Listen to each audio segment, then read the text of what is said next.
மக்களே, சமூக வலைதளங்கள்ல ஓப்பன் பண்ணாவே இந்த பதிவ பார்க்காம கடந்துட முடியாது. இன்னைக்கு ரவினா ரவி ஒரு டப்பிங் ஆர்டிஸ்ட். அவங்களுக்கு வந்து Instagramல தொடர்ந்து ஒரு இரட்டை சகோதரர்களால இன்பாக்ஸ்ல வந்து பார்த்தீங்கன்னா, ஆபாசமான மெசேஜ்கள் தொடர்ந்து ஒரு 3 வருட காலமாக அனுப்பிட்டே இருக்காங்க. நாங்க நிறைய இடங்கள்ல போயிட்டு நிறைய தடவ வந்து காவல் நிலையங்கள்ல ஒரு புகாராவே குடுத்துட்டோம். இவங்க மேலும் மேலும் நெறைய ஃபேக் ஐடிகள கிரியேட் பண்ணிட்டு வந்து தொடர்ந்து எங்களுக்கு இந்த மாரி ஆபாசமான மெசேஜ்கள அனுப்புறாங்க.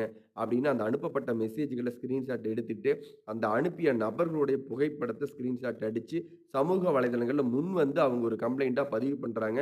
அது மட்டும் இல்லாம போஸ்ட்டாவும் அவங்க வந்து வெளியிட்டிருக்காங்க. அந்த போஸ்ட்ல என்ன சொல்றாங்கன்னா, இந்த மாரி நபர்களால உங்களுக்கு இந்த மாரி ஒரு செய்திகள் அனுப்பப்படுது. அது ஆபாசமா இருக்குது. பிளாக் பண்ணி போனாலையும் திரும்ப திரும்ப வந்து ஃபேக் ஐடிகள கிரியேட் பண்ணி, ஒரு மாரி ஒரு லவ் டார்ச்சரா இருக்கட்டும், ஒரு ஆபாசமான செய்திகளா இருக்கட்டும், இந்த மாரி அனுப்பப்படும் பொழுது பெண்களாகிய நீங்கள், ஆண்களாகிய நீங்கள் எந்த நேரத்திலயும் அச்சம் கொள்ள தேவையில்ல. ஆணோ, பெண்ணோ தவறு நடக்கும் பட்சத்தில யாருக்கெல்லாம் ஒரு செய்தியாக வந்து ஒரு குறுஞ்செய்தியா வந்து தொடர்ந்து ஆபாச பதிவுகள் வந்து அவங்க குடும்ப உறுப்பினர்கள பத்தியோ, அவர்களுடைய நண்பர்கள பத்தியோ இப்படி தொடர்ந்து அனுப்பப்படுதோ, அத வந்து நீங்க முன்னின்று கேள்வி கேட்கணும் அப்படின்னு சொல்லிட்டு ஒரு ஸ்டேட்மெண்ட்ட முன்வைக்கிறாங்க. இந்த ரவீனா ரவி அவர்கள் வந்து ஒரு டப்பிங் ஆர்டிஸ்ட். அவங்களுடைய அம்மாவும் ஒரு டப்பிங் ஆர்டிஸ்ட். அதாவது ஸ்ரீஜா ரவி அவங்க வந்து பார்த்தீங்கன்னா, தேவயானி மேடம் மற்றும் ஷாலினி மேடம்களுக்கு வந்து ஒரு வாய்ஸ் ஓவர் ஆர்டிஸ்ட்டா இருந்திருக்கிறாங்க.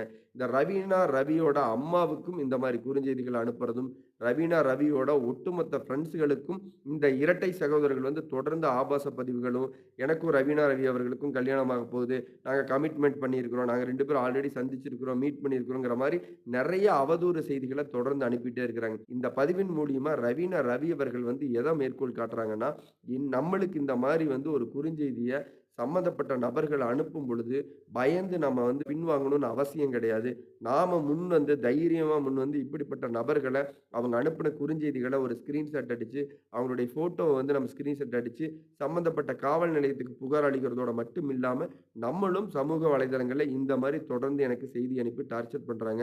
அப்படின்னு நம்ம சொல்ல முன் வரணும் அப்படின்னு சொல்லி சொல்றாங்க. இது ரொம்பவே சரியான விஷயமா நம்ம பார்க்குறோம். இந்த வீடியோ பார்த்துட்டு இருக்கிற நீங்க ஒன் செகண்ட் லைக் பண்ணிட்டு கீழ கமெண்ட்ல சொல்லுங்க. ரவீனா ரவி அவர்களுக்கு அனுப்பப்பட்ட ஆபாச குறுஞ்செய்திகளுக்காக அவங்க அந்த நபர்களுடைய புகைப்படத்தோட அவங்க அனுப்புன அந்த மெசேஜ ஸ்கிரீன்ஷாட் எடுத்து சமூக வலைதளங்கள்ல பதிவிட்ட இந்த செயல பத்தி நீங்க என்ன நினைக்கிறீங்க? வீடியோக்கு ஒரு லைக் பண்ணிட்டு கீழ கமெண்ட்ல சொல்லுங்க. நான் உங்களுக்கு ரிப்ளை பண்றேன். இது போன்ற உண்மை நிகழ்வுகள உடனுக்குடன் தெரிஞ்சுக்கணும்னா நம்மளோட சேனல மறக்காம சப்ஸ்கிரைப் பண்ணி வச்சுங்க. அடுத்த ஒரு வீடியோல அடுத்த ஒரு உண்மை நிகழ்வுகளோட சந்திக்கலாம். அதுவரை உங்களிடம் விடைபெறுவது உங்கள் நான். பாய் மக்களே!